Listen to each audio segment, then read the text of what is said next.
Now the feast of unleavened bread, which is called the Passover, drew near. The chief priests and the scribes sought how they might put him to death, for they feared the people. Satan entered into Judas, who was surnamed Iscariot, who was numbered with the 12.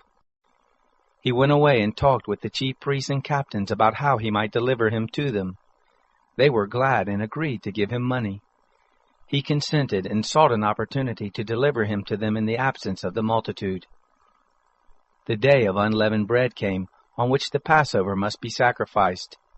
He sent Peter and John, saying, "Go and prepare the Passover for us, that we may eat." They said to him, "Where do you want us to prepare?" He said to them, "Behold, when you have entered into the city, a man carrying a pitcher of water will meet you. Follow him into the house which he enters. Tell the master of the house, 'The teacher says to you, where is the guest room, where I may eat the Passover with my disciples?' He will show you a large furnished upper room. Make preparations there." They went, found things as he had told them, and they prepared the Passover.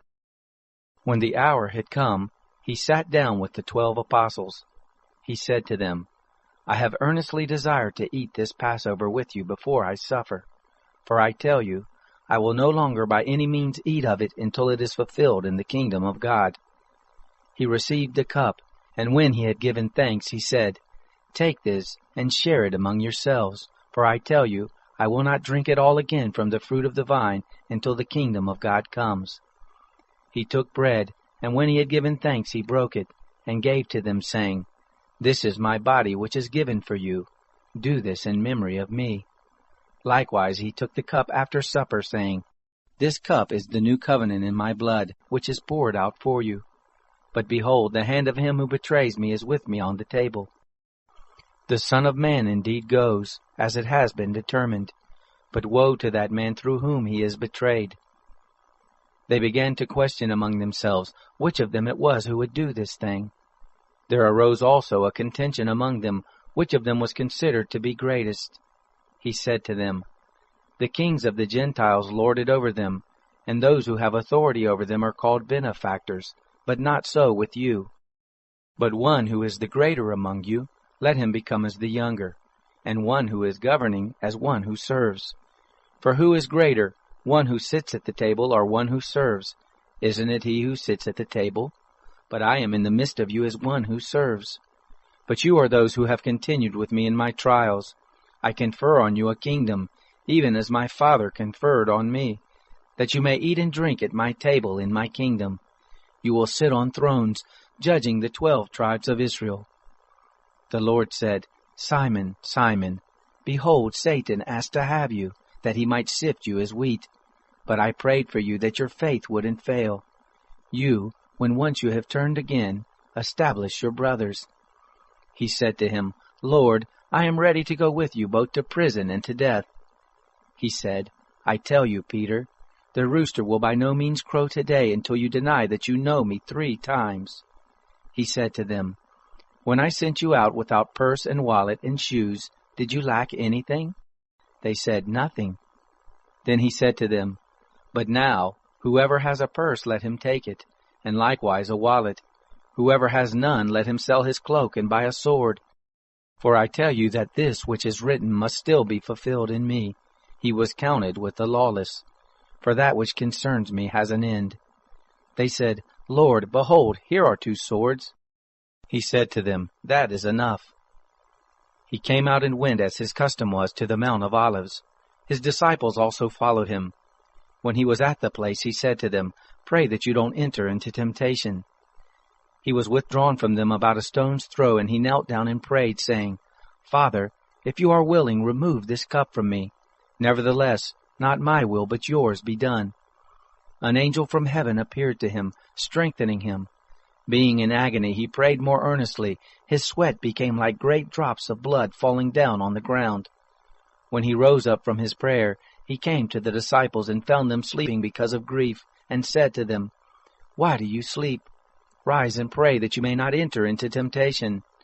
While he was still speaking, behold, a multitude, and he who was called Judas, one of the 12, was leading them. He came near to Jesus to kiss him, but Jesus said to him, "Judas, do you betray the Son of Man with a kiss?" When those who were around him saw what was about to happen, they said to him, "Lord, shall we strike with the sword?" A certain one of them struck the servant of the high priest and cut off his right ear. But Jesus answered, "Let me at least do this." And he touched his ear and healed him. Jesus said to the chief priests, captains of the temple, and elders who had come against him, "Have you come out as against a robber with swords and clubs? When I was with you in the temple daily, you didn't stretch out your hands against me. But this is your hour and the power of darkness." They seized him and led him away and brought him into the high priest's house. But Peter followed from a distance. When they had kindled a fire in the middle of the courtyard and had sat down together, Peter sat among them. A certain servant girl saw him as he sat in the light, and looking intently at him said, "This man also was with him." He denied Jesus, saying, "Woman, I don't know him." After a little while someone else saw him and said, "You also are one of them." But Peter answered, "Man, I am not." After about 1 hour passed, another confidently affirmed, saying, "Truly this man also was with him, for he is a Galilean." But Peter said, "Man, I don't know what you're talking about." Immediately while he was still speaking, a rooster crowed. The Lord turned and looked at Peter. Then Peter remembered the Lord's word, how he said to him, "Before the rooster crows, you will deny me 3 times." He went out and wept bitterly. The men who held Jesus mocked him and beat him. Having blindfolded him, they struck him on the face and asked him, "Prophesy, who is the one who struck you?" They spoke many other things against him, insulting him. As soon as it was day, the assembly of the elders of the people was gathered together, both chief priests and scribes, and they led him away into their council, saying, "If you are the Christ, tell us." But he said to them, "If I tell you, you won't believe. And if I ask, you will in no way answer me or let me go. From now on, the Son of Man will be seated at the right hand of the power of God." They all said, "Are you then the Son of God?" He said to them, "You say it because I am." They said, "What do we need any more witnesses? For we ourselves have heard from his own mouth."